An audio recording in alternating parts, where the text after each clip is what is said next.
नमस्कार, SPT news में आपका स्वागत है। पेश है 22 मार्च शनिवार दोपहर 3:15 राजस्थान की 15 बड़ी खबरें। सबसे पहले एक नजर डालते हैं आज की हेडलाइंस पर। अगले 6 महीने तक हड़ताल पर लगा प्रतिबंध, गृह विभाग ने जारी किए आदेश। पेपर लीक में 10 से ज्यादा ट्रेनी एसआई एसओजी के रडार पर। पूर्व सीएम ने जोधपुर भवन का किया लोकार्पण। स्कूल छात्राओं से रेप ब्लैकमेल कांड विजयनगर आज बंद। हरियाणा में महायज्ञ में आए ब्राह्मणों पर फायरिंग, 2 घायल। और अब खबरें विस्तार से सुनिए। राजस्थान सरकार ने अगले 6 महीने तक किसी भी प्रकार की हड़ताल पर प्रतिबंध लगा दिया है। गृह विभाग के संयुक्त शासन सचिव की ओर से इस संबंध में आदेश जारी किए गए हैं। राजस्थान अत्यावश्यक सेवाएं अनुरक्षण अधिनियम 1970 के तहत यह निर्णय लिया गया है। इसके तहत इस अवधि में कोई भी कर्मचारी हड़ताल नहीं कर सकेगा। सरकार ने हड़ताल के कारण प्रभावित होने वाली आपातकालीन सेवाओं को अत्यावश्यक घोषित किया है। इसमें 108 आपातकालीन सेवा, जननी एक्सप्रेस, 104 ममता एक्सप्रेस और 104 चिकित्सा परामर्श सेवाएं शामिल है। साथ ही कॉल सेंटर सेवाओं पर भी प्रतिबंध लागू रहेगा।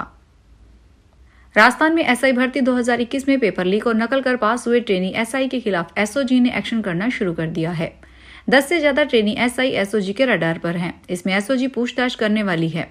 इसमें से कुछ को एसओजी ऑफिस बुलाया जा रहा है, वहीं कुछ को टीम रिजर्व पुलिस लाइन जाकर पूछताछ करेगी। वहीं केस के मास्टरमाइंड पौरव की साली को भी पूछताछ के लिए बुलाया गया था, जो अब गायब हो गई है। वह अभी जैसलमेर पुलिस लाइन में तैनात थी। एसओजी के एडीजी वीके सिंह ने बताया, एसओजी के पास अलग अलग माध्यम से शिकायत आती है। उन शिकायतों में ट्रेनी एसआई की भी शिकायतें हैं। शिकायत मिलने पर एसओजी की टीम शिकायत का सत्यापन कर ट्रेनी एसआई से पूछताछ करती है। राजस्थान के पूर्व सीएम अशोक गहलोत ने शनिवार को भरतपुर अपना घर आश्रम में जोधपुर भवन का लोकार्पण किया। इस दौरान उन्होंने कहा कि अपना घर आश्रम में काम मिशन के रूप में किया जा रहा है। लवारिस लोगों की अपना घर आश्रम में सेवा की जा रही है। जहां जिस रूप में सेवा की जा रही है वह अद्भुत है। ऐसे काम से और भी लोगों को प्रेरणा लेंगे। सरकार और समाज की जिम्मेदारी है धरती पर आया हुआ इंसान भूखा नहीं रहे। पूर्व सीएम अशोक गहलोत ने कहा कि अपना घर संस्था ने जो काम किया उसकी जितनी तारीफ करें उतनी कम है। यह काम को मिशन के रूप में कर रहे हैं। मैं देश और विदेश में घूमा हूं, ऐसा काम मैंने देखा नहीं है। अजमेर ब्यावर जिले के विजयनगर में रेप ब्लैकमेल कांड को लेकर विरोध जारी है। सर्व हिंदू समाज संघर्ष समिति की ओर से शनिवार को भी विजयनगर बंद कर दिया गया। संघर्ष समिति के सदस्य शहर में रैली निकालकर बाजार को बंद करवाया गया।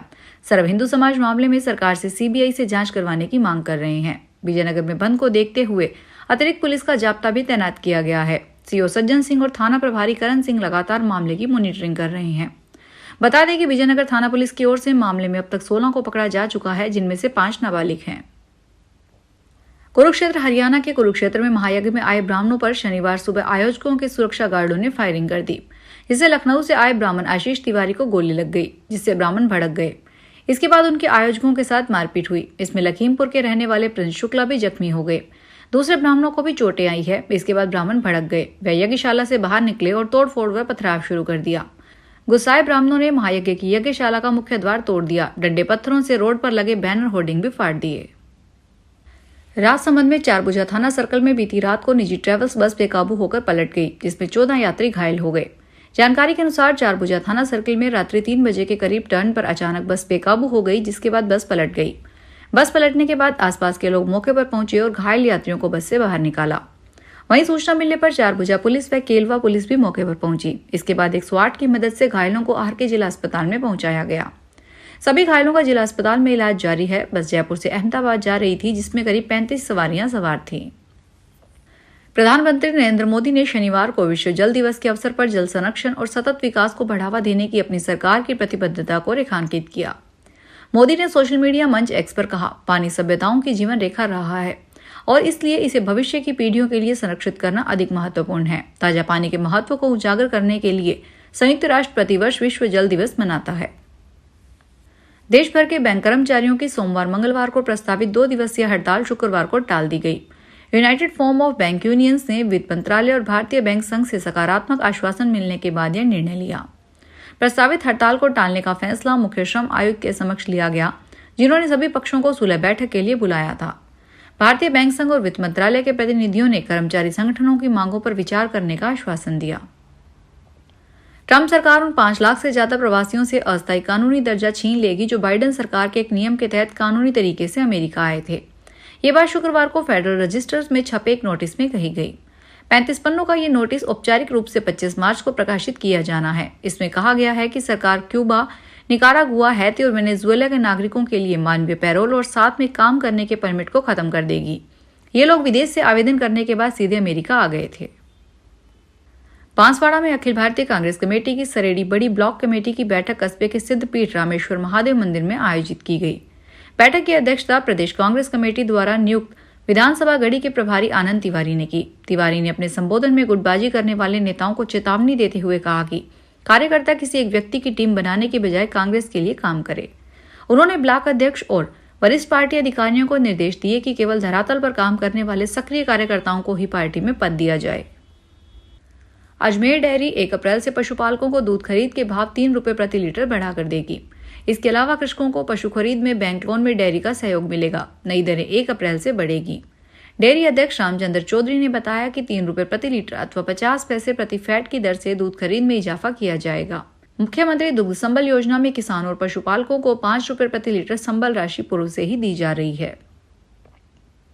राजस्थान के भरतपुर शहर के प्रमुख चौराहों पर अब ट्रैफिक लाइट्स लगाई जाएगी, जिसमें यातायात व्यवस्था में सुधार होगा और सड़क दुर्घटनाओं पर अंकुश लग सकेगा। भरतपुर विकास प्राधिकरण की ओर से शहर के 9 चौराहों पर ट्रैफिक लाइट्स लगाने का निर्णय लिया है, ताकि बढ़ते हादसों को रोका जा सके और यातायात की व्यवस्था सुचारू रूप से चल सके।